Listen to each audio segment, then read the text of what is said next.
7 in the book. What is it? In the book.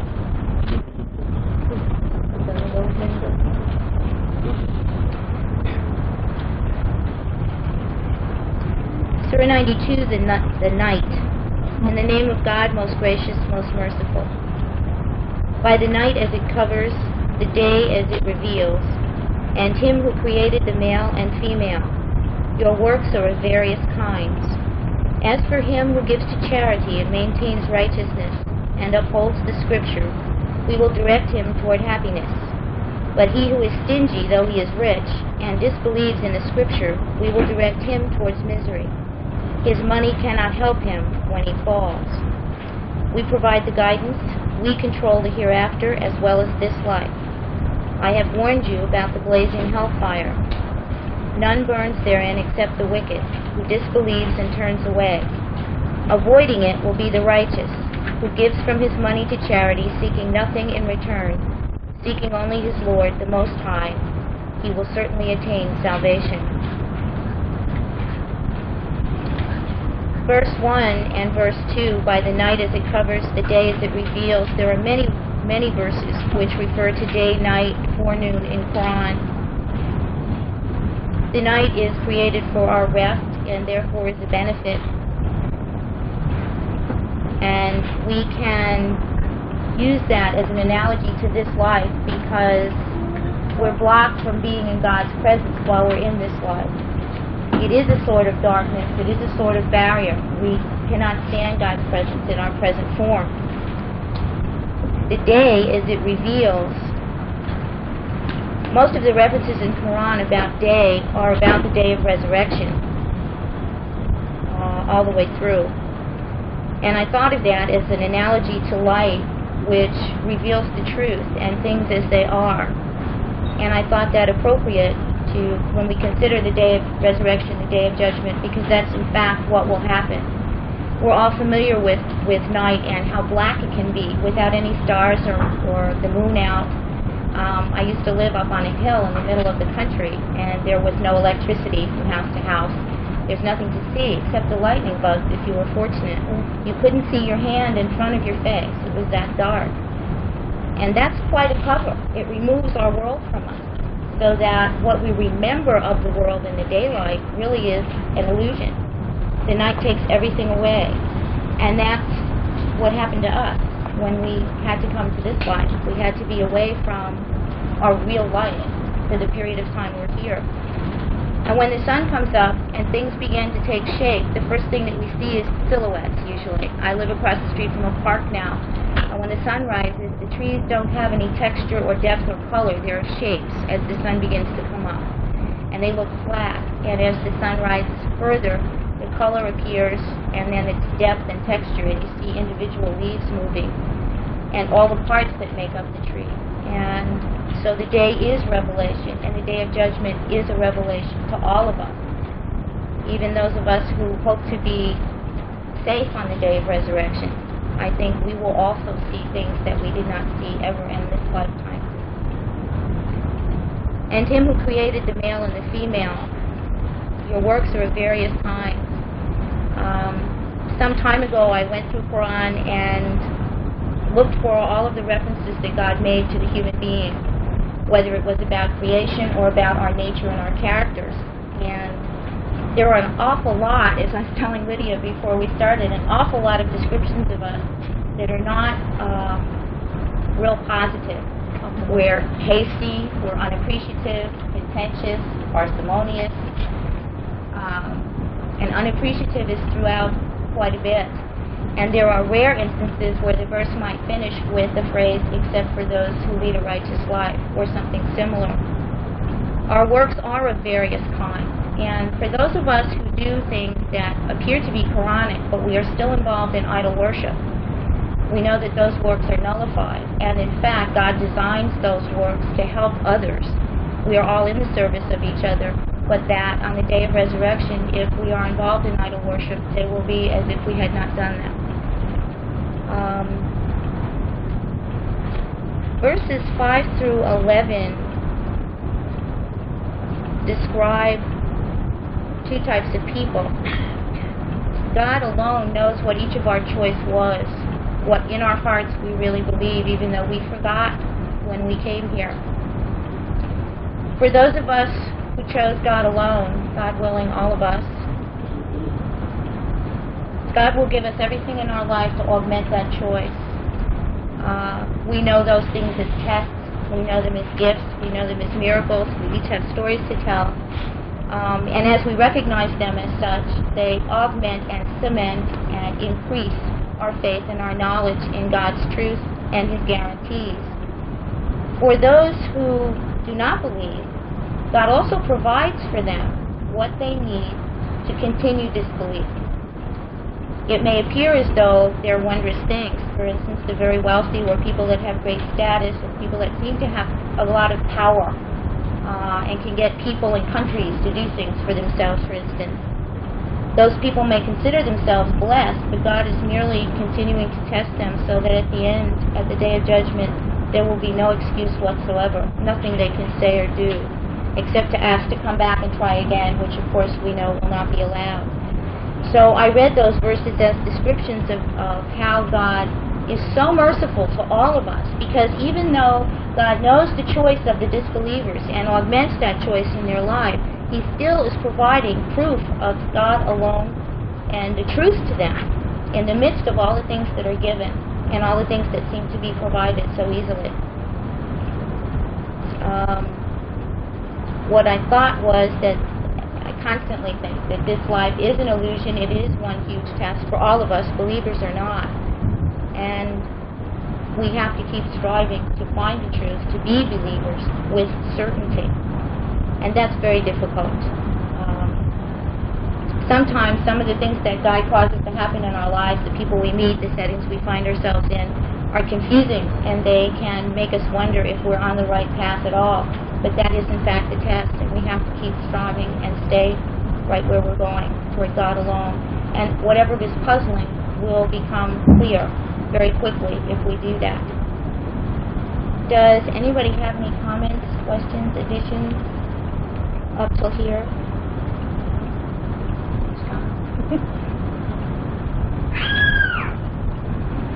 Okay. We provide the guidance. We control the hereafter as well as this life. God controls all things. We speak of the words we utter. We think that they're our own. We think that the thoughts that we have are our own, and we know that they aren't. God knows ahead of time what we're going to say and the effect that our words are going to have on other people.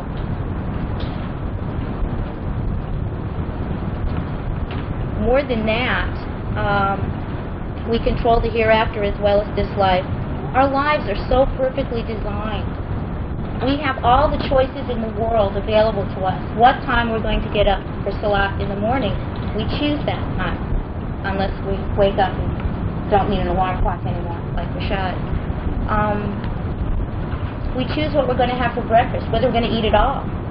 We choose how we're going to get to work. We choose what time. We choose what we're going to do when we get there. We choose how to prioritize the tasks in the day. We think we have an awful lot of control over our lives, what we're going to wear, what we're going to do when we come home that night. We make plans with the people in our lives, relatives, friends. All of that is designed for us. We have no choice at all in reality. All of that is a test, and it's designed specifically, individually, for each person in the world. The money we earn is already predetermined. To worry about it is foolish. We know that God is merciful and provides relief in every situation, including the amount of money that we need. And all of us have stories about some great need arising and not having the faintest idea in the world how we were going to accomplish it, and suddenly there was money from somewhere, unexplained. Our relatives, those people that are part of our family, mother, father, aunts, uncles, cousins, they were chosen for us also. For some of us, we are distanced from our family because of our choice to believe in God alone. But that's also part of our test. We were assigned to their household as our children were assigned to our own. Those people that become friends of ours, those people that we find ourselves working with, whether we like them or not, were put there by God for us. I've talked before about working in a hospital, and part of my job is to take care of patients. They're assigned a person like myself when they come into the hospital. And we think that somebody there assigns Joe Smith to Kathryn.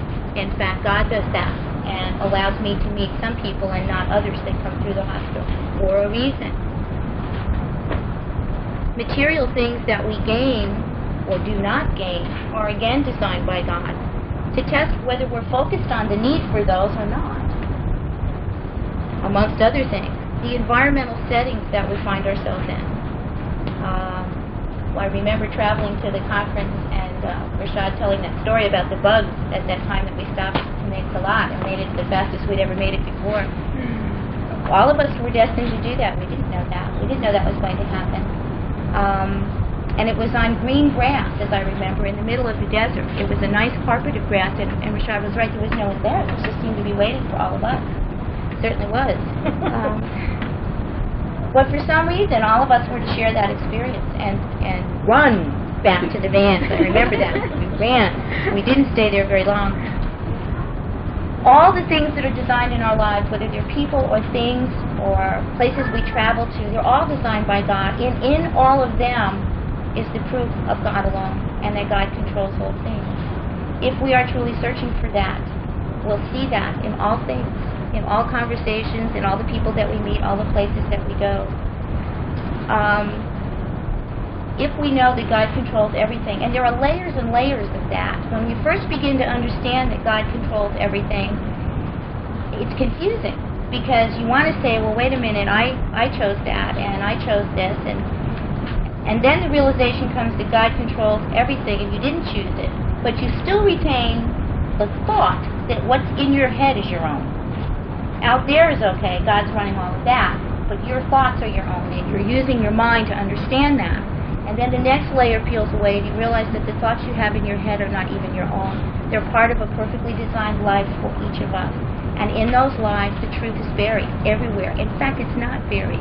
It's so obvious, and the more layers we peel away, and the more understanding we come to have about the reason we're here and what God is doing for us in His great mercy and graciousness to us, it becomes as if everything floats to the surface. The world looks very, very different. Jason just bought a car, and I was telling Rashad this the other day. He had to buy it because it had a big 19 all over it. But that's another story. And we were talking about him driving on the road and being 16, his mother saying to myself, I really hope God means it when He says He's going to protect everybody from Jason. And we were talking, and I said, you know, I often drive to work, and I think of all of the things, the creatures that are driving along with me. It's not just the cars, bumper to bumper, but it's every person in every car has a jinn riding with them, and two angels, one on the right and one on the left. And it's a wonder there's any room on the road for the car when you think about that. But all those other people driving along, looking right and left, as a rule, don't know that. They have no idea how much protection is involved in those near misses when somebody turns left. And we can see the angel right there. We can't, but we can. We know the angel was there to avoid the crash.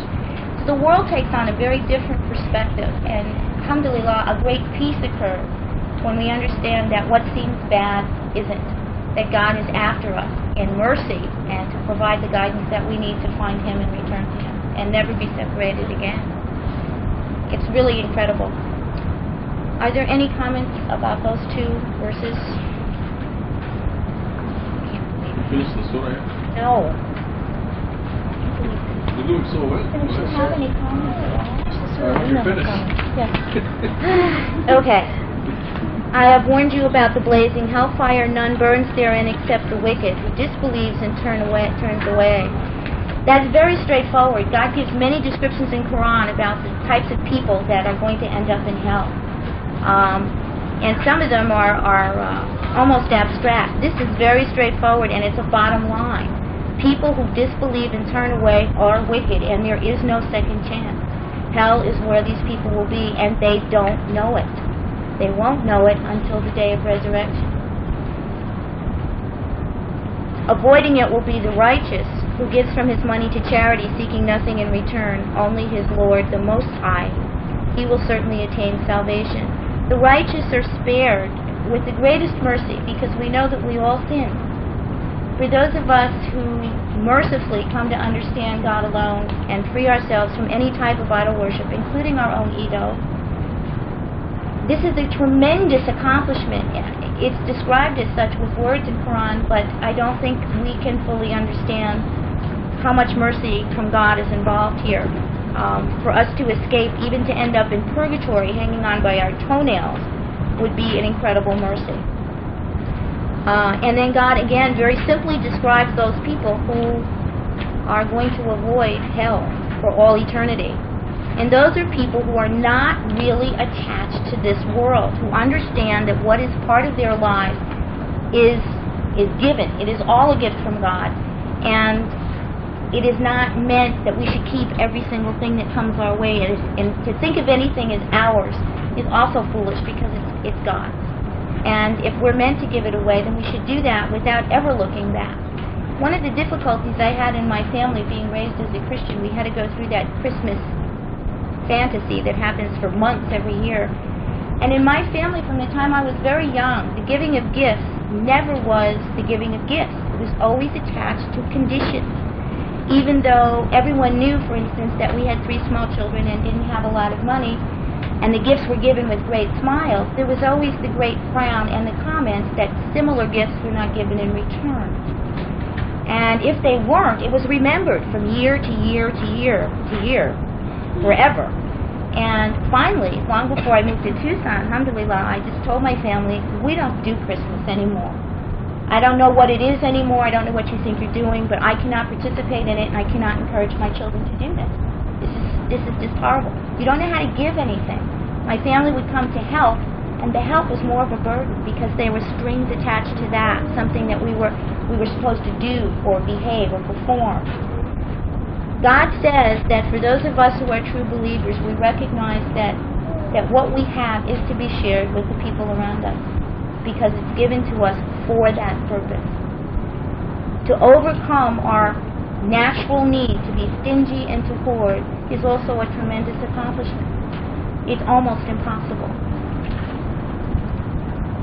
I was finally up in the De Gracia Gallery recently. I didn't know where it was and hadn't heard of this man forever.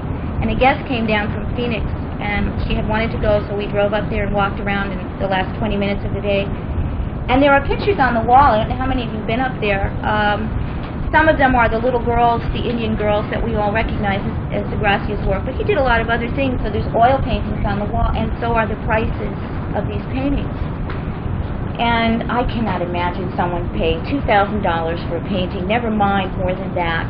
And there were many for $2,000, $4,000. And as Lisa walked around, at one point I heard her, we were alone, because it was almost toward the end of the closing, and she put her hands on her hips and she looked in the glass display case, also with items, price tags attached, and said to herself, I would hope that if I had that much money, I would give it to charity and I would not buy this painting or this piece of...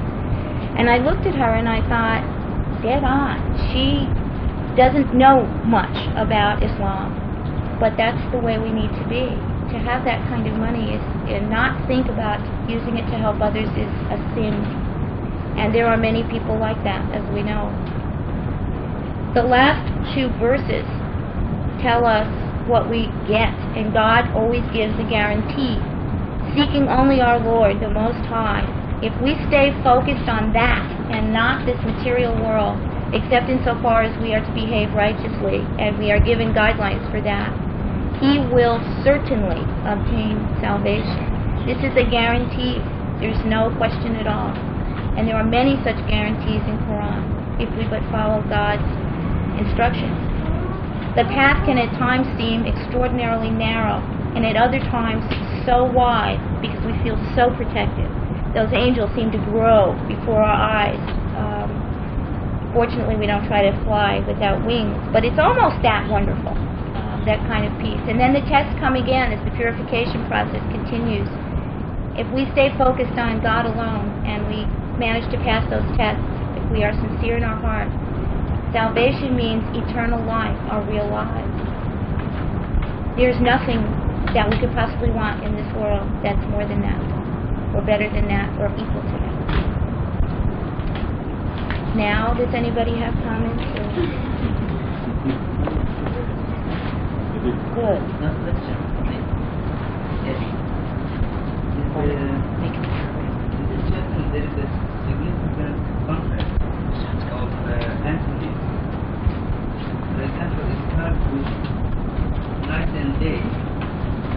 Then you have example of male and female.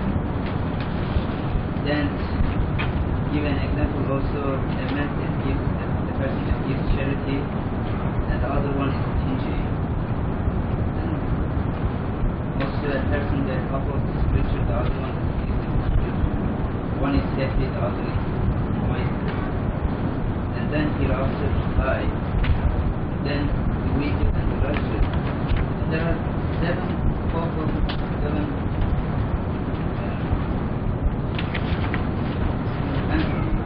Quran says God describes Quran as Methani or Methani explained in both ways.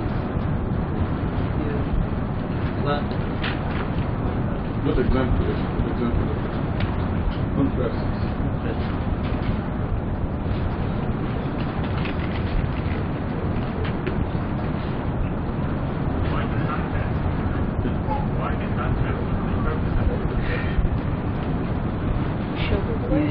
Our life is based on contrast. Everything you can see, there is the opposite, and by this struggle between the opposite things or changing rotation between the opposite things, we see life.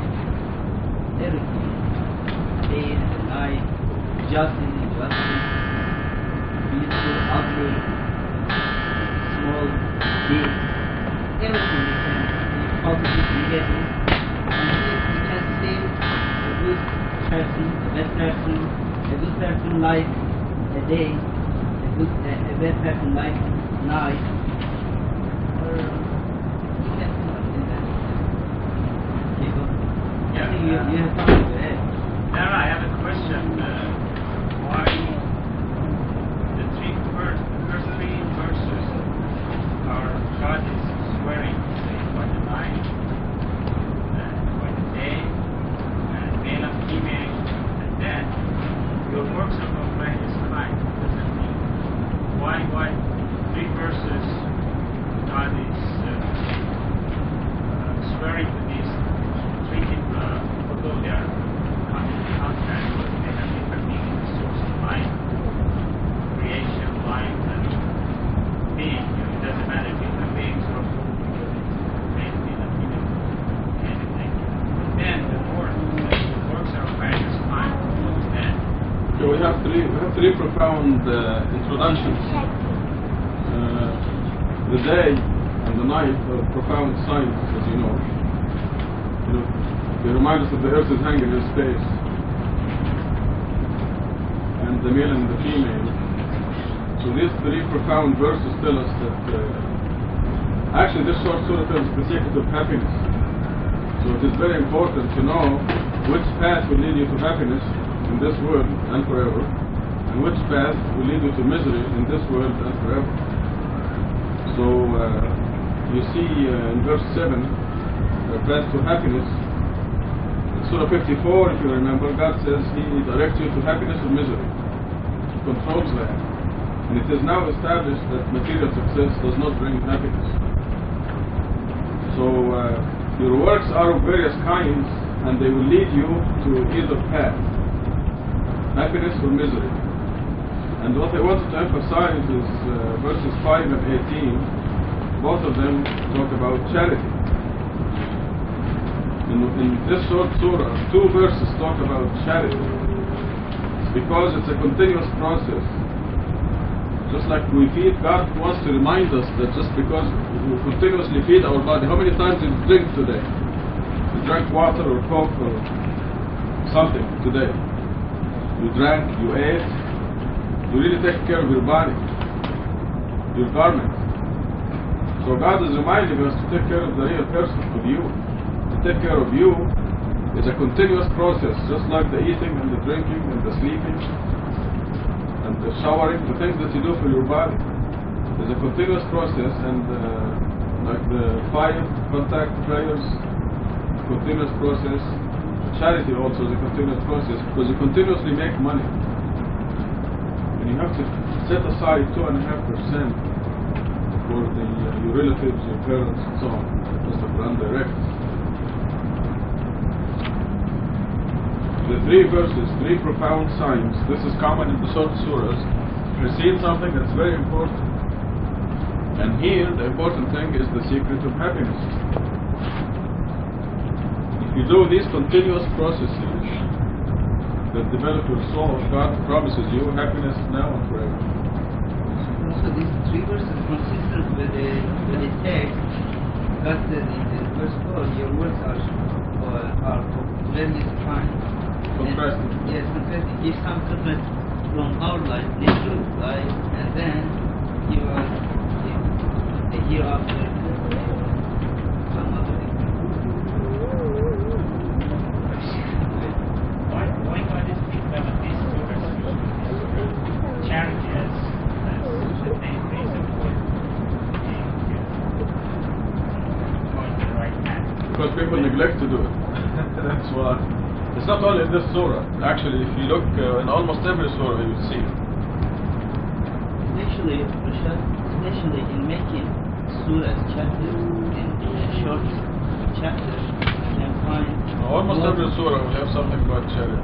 but these short chapters, the average of the percentage of the chapter is more.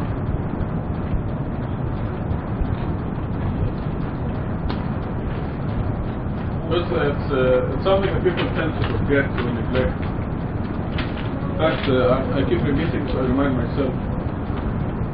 I need to remind myself not to be lax in doing it. So every time we receive money, we just have to cut down 2.5%. It's a very good investment. But the reason God repeats it is because God knows that we tend to forget or neglect to do it.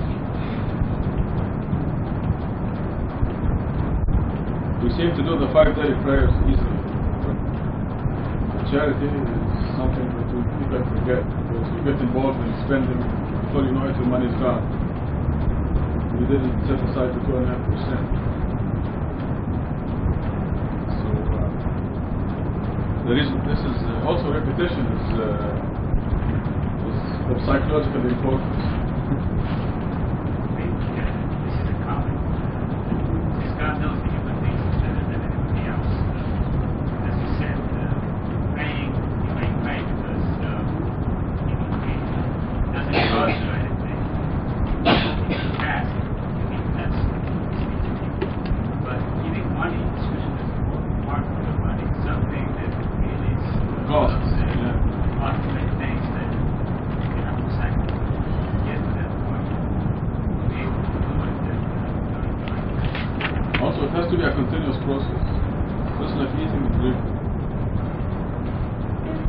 Any other comments? Nana? In looking up about charity for the kids, I noticed that the verses that talk about it in chapter 2 say that you give from the money you earn. Does that mean, say, if you're given money that you didn't work for? I know it would be better if you gave from it, but do you have to give from it? Yeah, any money you earn whether you work for it or not, any money that you make. Any money that enters your pocket and becomes yours.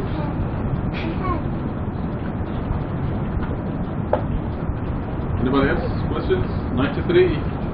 Back to Kathy. If you loan money, Yes. then it's back. If you loan money, it's supposed to happen purified already. Yeah. In other words, you received $500, you take 2.5%, and then somebody wants $300, so you loan them $300. This $300 is already purified. The money is purified only once. Who's waving there? Hi. Do people have to pay charity money on charity money that they do? Yes. Because every person knows some other people who need assistance. It is based on personal knowledge. That's why God gave you that sequence. Your parents, your relatives, the orphans, the poor, the needy, the alien.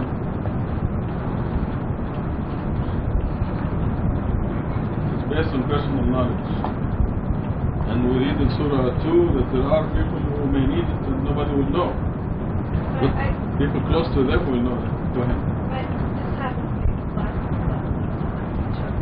I went down on the sequence and I was thinking, I didn't know who to give it to. I was at work in my office and one of the other workers got a phone call. They knew this person that was going to be going on a bus trip from the hospital. But this person had no money for food for like a whole day, and like a day and a half or whatever. And it just worked itself out. And it was right like a split second after I was thinking to myself what I was going to do. And God was helping you. Yes. Yeah. It's always it's best and personal knowledge. Surah 93 is the fourth. False. Your Lord never abandoned you, or did he forget. The hereafter is far better for you than this first life. And your Lord will give you enough. You will be pleased. Did he not find you orphaned and he gave you a home? He found you astray and guided you. He found you poor and made you rich. Therefore you shall not forsake the orphan, nor shall you reprimand the beggar. You shall proclaim the blessing your Lord has bestowed upon you. It seems to be almost a repetition, and again preceded by the same profound phrases. By the forenoon, which is the brightest part of the day, and by the night as it falls, your Lord never abandoned you. Closer to us in our jugular vein is the phrase that all of us remember. We have constant companions, recording, but also protecting us. Psalm 91 talks about the angels protecting us, lest we dash our foot against a stone. There's a popular kind of poem, I guess it's called Footprints, that you see out, and the man questions why in the worst part of his life he only saw one set of footprints in the sand, and was almost accusing God of not keeping his promise. And God lets him get all of that out and then says, those were the times that I carried you. I think that's directed at Jesus, and I can't remember now, but the truth of it is profound. We are never alone in the worst of times, ever. And we are protected. Edith never once got stopped by a policeman on that trip. We are protected. even something like that. I mean, that just was amazing. The hereafter is far better for you than the first life. The hereafter is our quest. There are so many stories and movies that are what I call quest movies. There's always some goal to be strived for, and great sacrifices and great dangers on the way to the prize, whatever it may be. But that's what we're doing. Our whole lives are a quest. And there are great dangers and many distractions and many divisions along the way. We have to remember that this life is not the goal. And that's very hard. There are so many distractions in our day. So many. A phone call. Just as you're starting to think about what to do with Zakat for that week, you get a phone call, or your beeper goes off, or somebody comes in your office, or somebody calls you, and the thought goes. And it doesn't come back maybe for hours. And you have to say, who was your God for that day? How many minutes did you retain that thought throughout all the things that you do during your day? Our quest is to focus on getting ourselves safely to the hereafter to be with God. And a guarantee, and your Lord will give you enough, and you will be pleased. I have no idea what that means. I have absolutely no idea what that means. I have so much that's enough in my life. Everything. I have enough of everything right now. This is it. This is what it means. But enough in the hereafter. No, this is here. And the hereafter. I mean, the two things are incomprehensible to us. You will be pleased is an understatement. And then the question we were discussing a moment ago, did he not find you orphan, gave you a home, astray and guided you, poor and made you rich? God provides for all creatures. Rashad talks about the sunflowers and the ants that crawl under them, and the alligators in Florida. all of them with hearts beating, all of them needing food, nutrients. The system is incredible. It is such a complex, interlocking system, right down to the tiniest cell and its components, which we are down to quarks at this point. Everything has its provision. We don't know how to do that. I drove the other day to work, and there was a young man setting up a tripod with a surveying instrument on it. And I watched him. He was walking down the road, not flying in a jet Concorde, but still walking with a tripod, the same kind that, I don't know, George Washington used or Galileo used, peering through a tube to establish a straight line. And I thought, we've come so far and we've done nothing. We've just done nothing. We're still walking. We're still walking. Surely there's another way, from a satellite or something, to do what he had to do by walking and setting up this awkward instrument. Provisions for all things. Therefore you shall not forsake the orphan, nor shall you reprimand the beggar. You shall proclaim the blessing your Lord has bestowed upon you. There's a surah, and I'm sorry I don't know the number, where Muhammad is told not to ignore those that come to him that appear not to be perhaps as wealthy or as well situated as others. I think he was chastised for ignoring a person like that and tending to someone else over him. We don't know other people's choices. We have no idea what their eventual choice, their eventual place is going to be in the eternal life. And it's not for us to judge. It is for us to forsake the material world and hence our own egos, our own bodies that we pay so much attention to, and take care of the world around us. For all we know, these are our families, our real families. And we wouldn't know that. We have no way of knowing that. You shall proclaim the blessing your Lord has bestowed upon you. MashaAllah. Alhamdulillah. Inshallah. Be careful how we speak of God. Came to mind because Rashad talked to us one day about being careful how we spoke about God. God does not make us sick. We make ourselves say God heals. I think you used this example of Moses and his teacher, and each one of those examples, it was the human being that made the error and God that made it right. So we need to proclaim God's blessings to us. We don't need to say to each other, well, God made that tire flat, and leave it there. We need to understand what we're saying. We need to be real careful. If the tire's flat, we did something. God will help us get the tire fixed so the car will go again. And it really is that simple and that complex at the same time. Words come out of our mouths very quickly. We don't think about them. Sometimes we just speak. And we need to be careful. I've caught myself any number of times after that flip phone, stopping in the middle of a sentence or a word and rephrasing it. Because we understand that God runs and controls all things and allows the things to happen that need to happen for us. So it's very easy to make a mistake, cross over the line, and say, I'm sick because God wanted me to be sick for this reason. Not it. So, we need to be very careful and only talk about the good things that God does. Comments?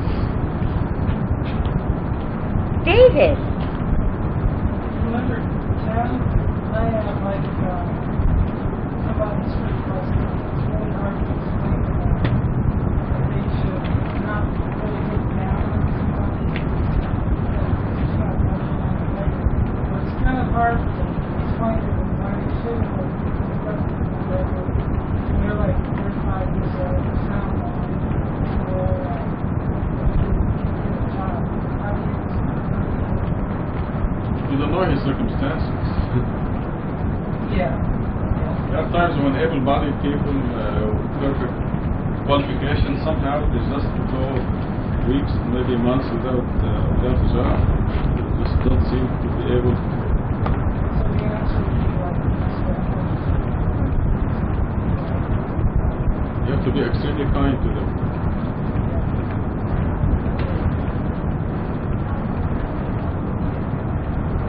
Yeah, really.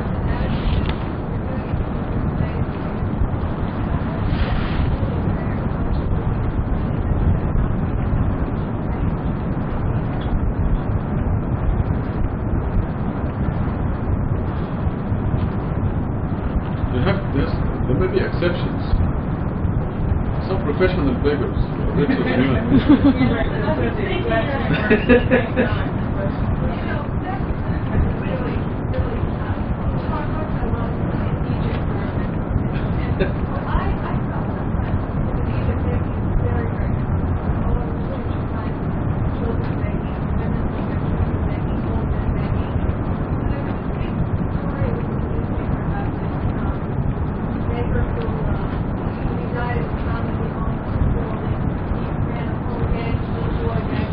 Right.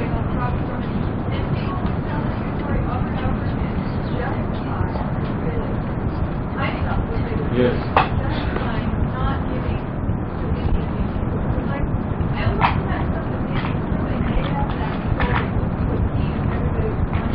Yeah, it could be.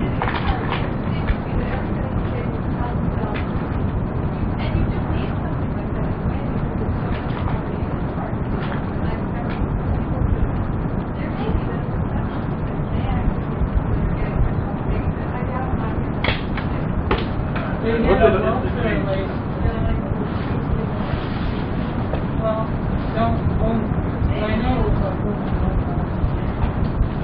now have a thing about this about the they are both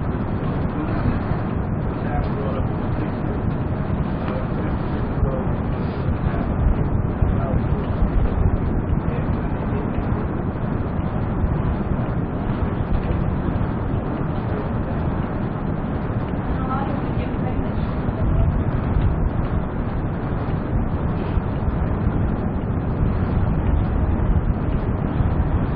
That's a different issue. Like, you have to use discretion, but remember, you cannot be suspicious. You have to know.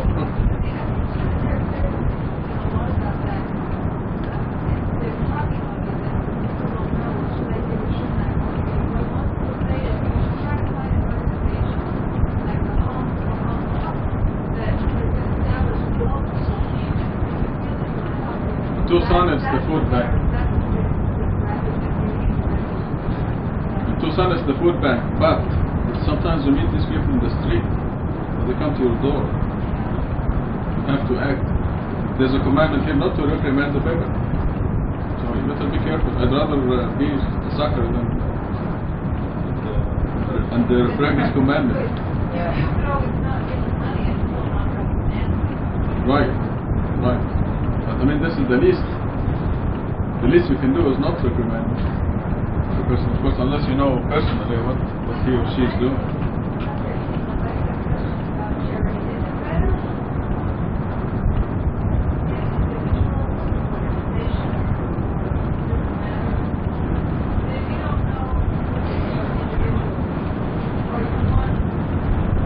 Give it to somebody who wants it.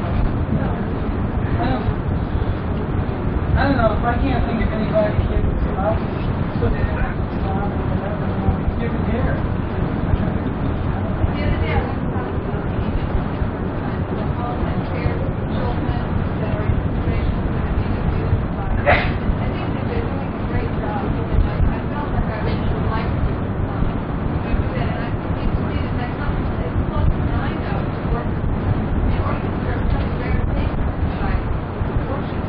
You have to start with your surroundings, though. You have to start with your parents, your relatives, and if there's somebody here at the mosque that need it, that will be take priority over.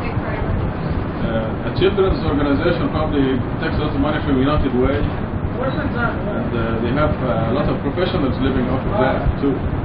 I investigate. I find that the food bank is very clean. They don't have shysters, organizers, and they really do give food to the poor. So this is. But there are some other organizations that take millions of dollars, homeschool the children, abused battered wives, abused this and that. United Way pays them millions of dollars, and there are organizers and administrators who take up to 90% of that money goes to the administrator. So you're paying salaries.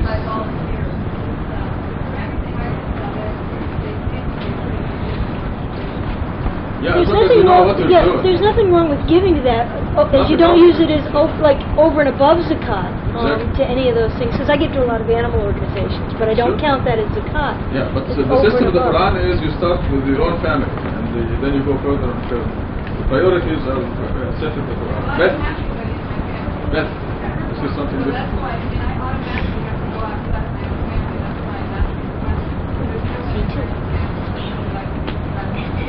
This is your family too. This is eternal family right here. And occasionally somebody may lose a job or...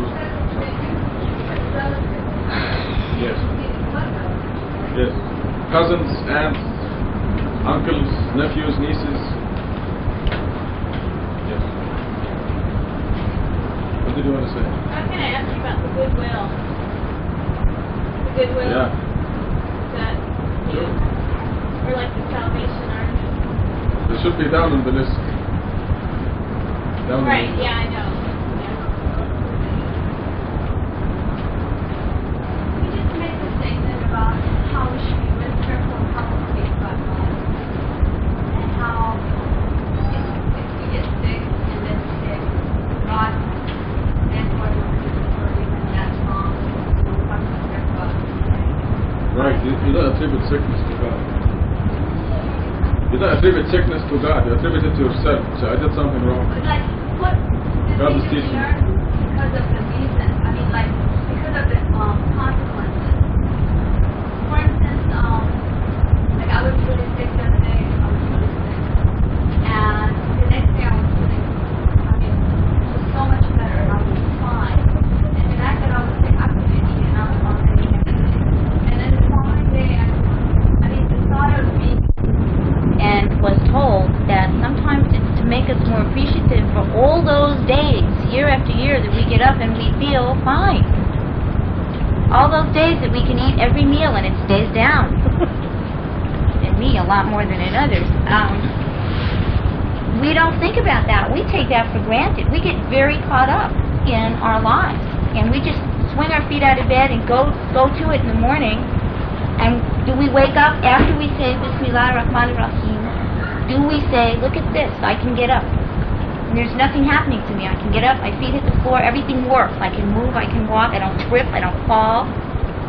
I can smell, I can taste, I can hear. How many of us do that in the morning? No, I think it's a miracle that my body gets up and does all those things at 45 years. I mean, I've been doing this for 45 years and there's no wear and tear here. My car runs every day, and I have to be grateful for that too. I didn't look at that as contributing to sickness to God's doing, but I just looked at the consequence, the result of it, because I was supposed to be more thankful. Right. Also have to find out what you did to Adib that day. Yes.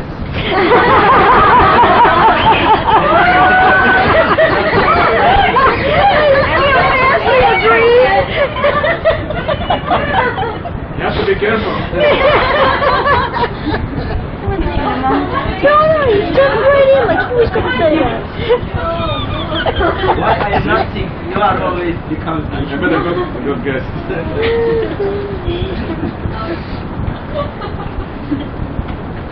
Just beginning. Right. Hasn't begun yet. 94, cooling the temple. I have a question. Oh, good. This surah mentioned God not in Okay, I'm glad you brought this up. Some people think that this surah was directed to Muhammad personally because of your Lord will give you.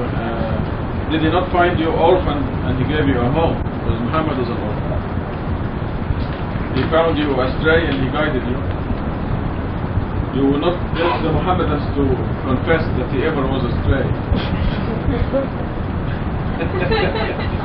Ahmed Rayyan is laughing because I had my father, he was for 4 months here, and I wanted him to say it. Muhammad was astray, and he wouldn't say it. And we had lots of funny encounters. Because when I show him all the other verses showing that Muhammad did make mistakes, he will say, okay, so he was astray. And then 5 minutes later he changed his mind. So the way he said, okay, he was astray, that became something that made us laugh every time I remember. But anyway, he found you, and they will not agree that he was a stray. So I chose to make the translation general. He found you poor and he made you rich. Because it's applicable for everybody. If they want to apply it, ironically most of them, almost all of them apply it to Muhammad, but they will not accept verse 7. In almost all the tafsirs and interpretations, they attribute this surah as if God is talking to Muhammad only. They misinterpret this verse 7, a problem, a very big problem for them, yes. Because their idol become, before prophethood, it was astray.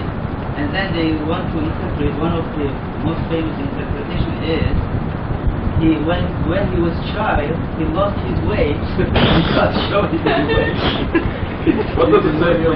That's exactly what you said that he was poor and God made him rich. That's exactly what it says. وَوَجَدَكَ ضَالًا فَهَدَى. They say God lost his way when he was a child. No, here. Basically, what this verse Must be a very short translation. This is the reason. No. You see? It's not enough. Also, all of us will be orphans at one time or another, unless we die before our parents do. But God always provides the home.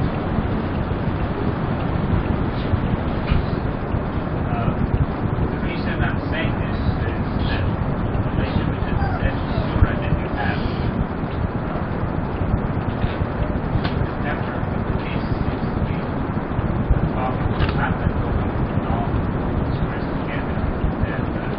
telling him at that point after the surah telling him what to do, wishing that cannot be delivered. Yes, it can apply to everyone. Also the next surah they do the same thing. But it can apply to everyone. Because when you attain the next surah, I'm sorry, I'm going to the next one, it says, did you not cool your temper? This can apply to any believer, because before belief you were excitable and you were worried, but when you believe, then you put your trust in God and you submit to God. As submitters, we realize that God knows what is best for us, and we put everything in God's hands. So we don't worry anymore, and you cool your temper, disprove your temper. You find that it is not worth it to get angry. There's nothing in this world that is worth getting angry at.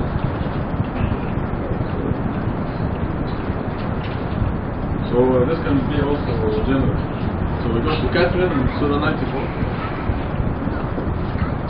In the name of God, most gracious, most merciful, did we not cool your temper, and we unloaded your load of sins, one that burdened your back? We exalted you to an honorable position.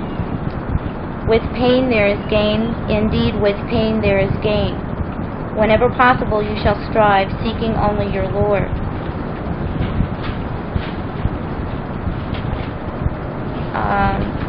To paraphrase just a little bit on what Rashad said, although that is the bottom line, there's nothing in this world that should cause us to be emotionally involved with it to the point where we're angry.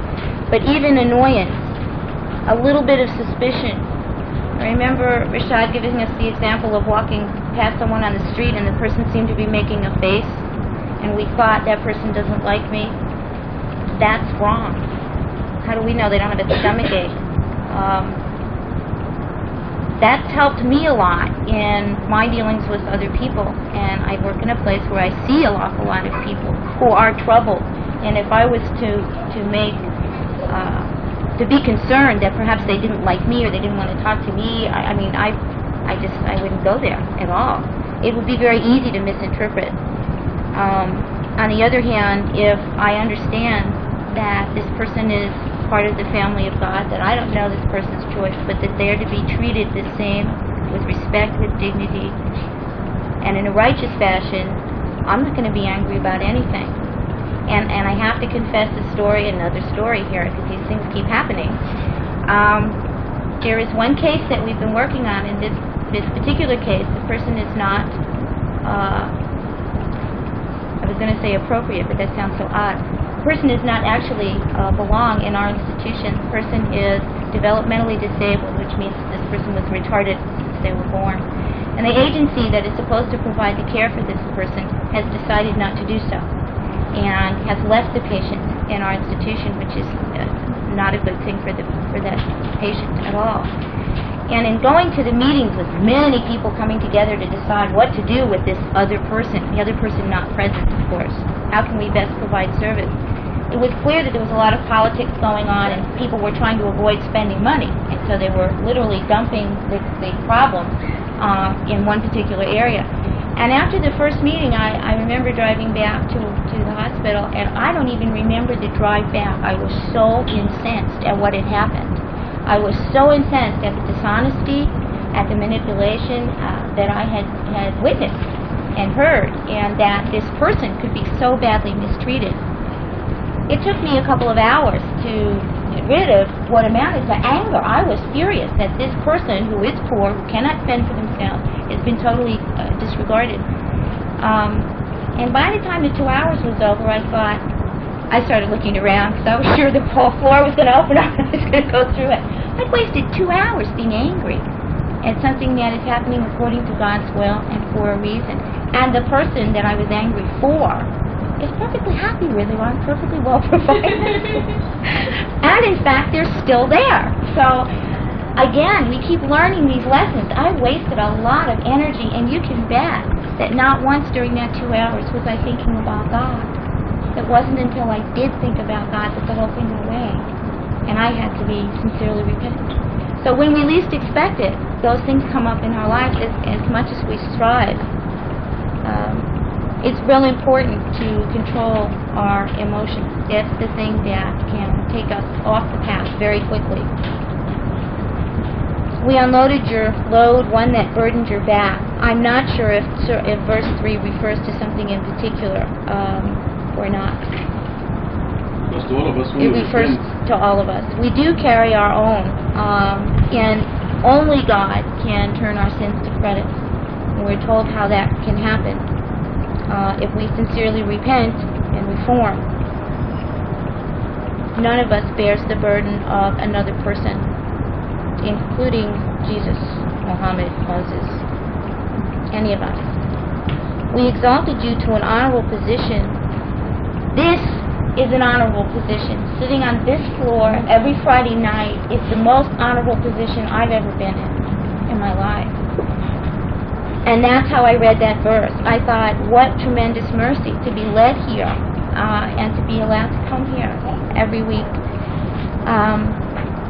There's tremendous responsibility goes with the privilege and the honor of being here among all of you. But it's such joy. I mean, I run here. I can't wait. As tired as I am on Fridays when I get home, and I think, oh my gosh, I wonder if I'm going to get there tonight. I would walk. I would fly. I even left early tonight. we all do that. This is an exalted position. To have access to the truth, to be here and this close. Things happen here on a weekly, minute-to-minute, hour-to-hour basis. If we're away for 1 week, and we were talking about this because we're both going to be doing that, how can you dare to miss more than one? It's just horrible because things happen so fast. He's looking at you. So hurry back. Inshallah. The exalted and honorable position is one where we have certainty. We're striving towards certainty. We know that God alone is what we're here for. Our second chance and tremendous, tremendous mercy. 5 and 6, I have to say this, I liked it better when it said, in every situation there is relief. It was a little softer than with pain there is gain. However, I think it's the effect of the gymnasium. Yes, no pain, no gain. They have a big sign up there, in every corner, everywhere you look, no pain, no gain. So I can see it now. It affected me. I'll always, I have to confess, think of it as with difficulty there is Happens to be true though. For example, you mentioned the mosquitoes that disturbed us there in San Francisco. This happens to be one of the most memorable things. had, mainly because of Douglas Robinson, who was praying with us, and he was slapping himself so hard, using both hands to hit the mosquitoes. And we wanted to laugh, but we couldn't laugh because we were praying. There was so much discipline. Also, we were busy with the mosquitoes. So there was pain, laughter, and reverence all at the same time. And then we were the fastest creatures of earth as soon as we finished the prayer. So there was pain, but there was a lot of gain from that. Quite an experience. And thank God we were all healthy. We didn't get any encephalitis. Some of us had rather large hives or whatever from bites for a while. Yeah.